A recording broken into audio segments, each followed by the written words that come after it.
Class. మేము టూర్కి వెళ్ళి ఏమేమి చూసామో చెప్తాము. మేము ఉదయం 3 గంటలకి లేచి తయారయ్యి స్కూల్ దగ్గర టిఫిన్ తీసుకొని స్కూల్ ముంగల్కి రాగానే 2 కూజర్లు వచ్చాయి. ఒకటి బాయ్స్కి ఒకటి గర్ల్స్కి అని సార్ చెప్పారు. మొదటిగా మేము చార్మినార్కి పోయినాం. చార్మినార్ చుట్టూ చూస్తే అక్కడ చాలా దుకాణాలు ఉన్నాయి. అక్కడ షూటింగ్లు తీస్తున్నారు, ఫోటోలు కూడా దిగుతున్నారు. మేము కూడా ఒక ఫోటో దిగి ముంగల్కి రాగానే అక్కడ మక్కా మసీదు ఉంది.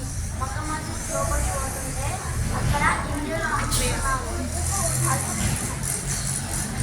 పావురాలకు దాన వేయడానికి అవి కొనుక్కొని వేయొచ్చంట. అక్కడ మేము లోపలికి వెళ్ళగానే చాలా పావురాలు ఉన్నాయి. మెట్లు ఎక్కి కొంచెం పైకి వెళ్ళగానే అక్కడ రాజుల సమాధులు ఉన్నాయని చెప్పారు సార్. అక్కడికి వెళ్ళి అది మొత్తం తిరిగి ఒక రౌండ్ వేసి బయటికి వచ్చాము. మేము కూజర్ ఎక్కుతుంటే ఒక అన్న భుజం మీద రామచిలుక ఉండే. మేము అది చూసి కూజర్లోకి ఎక్కి సాలార్జంగ్ మ్యూజియంకి పోయినాం. సాలార్జంగ్ మ్యూజియం దగ్గర 10 గంటలకు మాత్రమే లోపలికి కొనిస్తారని పోలీసులు చెప్పారు. అయితే మేము అక్కడ ఆగి అన్నం పులిహోర తిని లోపలికి పోయినాం. లోపలికి పోగానే అక్కడ కూర్చోబెట్టి సార్ టికెట్లు దేనికే పోయారు. టికెట్లు తేగానే మేమందరం లోపలికి పోతుంటే ఒకటి బాయ్స్కి ఒకటి గర్ల్స్కి అని చెప్పాను సార్. అందులోకి వెళ్ళి వెళ్తుంటే పోలీసులు చెకింగ్ చేసి లోపలికి పంపించారు. అందులో మేము మొదటిగా రాజులు వాడే కత్తిలు, యుద్ధం చేసే వస్తువులన్నీ చూసాం. ఇంకొక అర్రలో ద్విముఖ విగ్రహం చూసాం. ముంగలంగా మొగైన విగ్రహం, వెనకలంగా ఆడ విగ్రహం ఉండేది, అది చూసినాం. రెబెక్క విగ్రహం కూడా చూసినాం. ఆమె మీద బట్ట కప్పినట్టు ఉంది, కానీ అది రాయితో చెక్కారని చెప్పారు సార్. దాని తర్వాత మేము రాజులు పిల్లలు ఆడుకోనికే బొమ్మలు కూడా చూసినాం.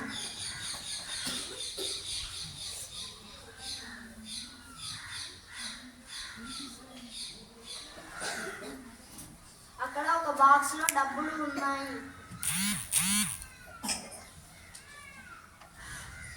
అక్కడ చెక్కతో చేసిన బొమ్మలు కూడా ఉన్నాయి. అక్కడికి వెళ్ళి మేము ఇంకా పైకి ఎక్కుతుంటే అక్కడ గడియారం ఉంది. ఆ గడియారం పైనకి వెళ్ళి చూస్తే కనబడదని మళ్ళీ సార్ కిందికి వెళ్ళి తీసుకుపోయి చూపెట్టాడు. అక్కడ చాలా మంది ఉన్నారు. ఒక బొమ్మ వచ్చి 12 సార్లు గంట కొట్టి మళ్ళీ లోపలికి వెళ్ళిపోయింది. అప్పుడు అందరం చప్పట్లు కొట్టి బయటకు వచ్చి అన్నం తిన్నాం. అన్నం తిన్నాక మళ్ళీ కూజర్లో ఎక్కి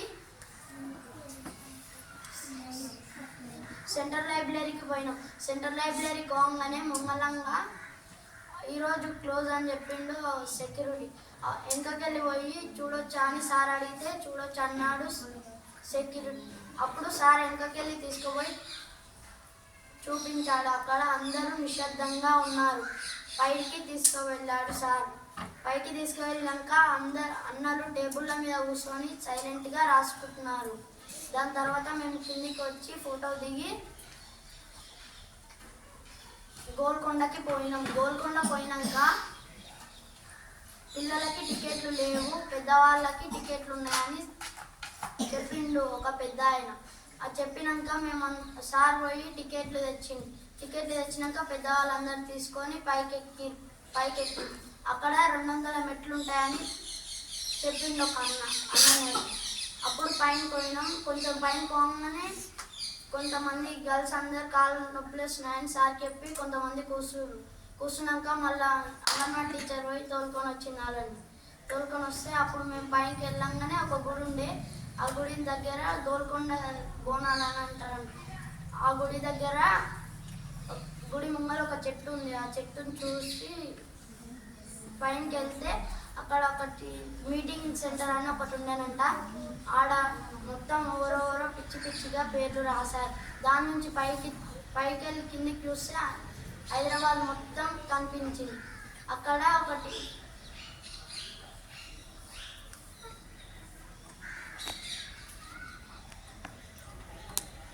ఉండే ఆ మ్యాప్ని చూసి మళ్ళీ కిందికి వస్తుంటే రామదాస్ జైలు అని అది ఉంటే సార్ అది చూపించారు. చూపిస్తే లోపలికి పోతే అక్కడనంట ఆయన పై నుంచి భోజనం వేస్తే తినేవాడంట.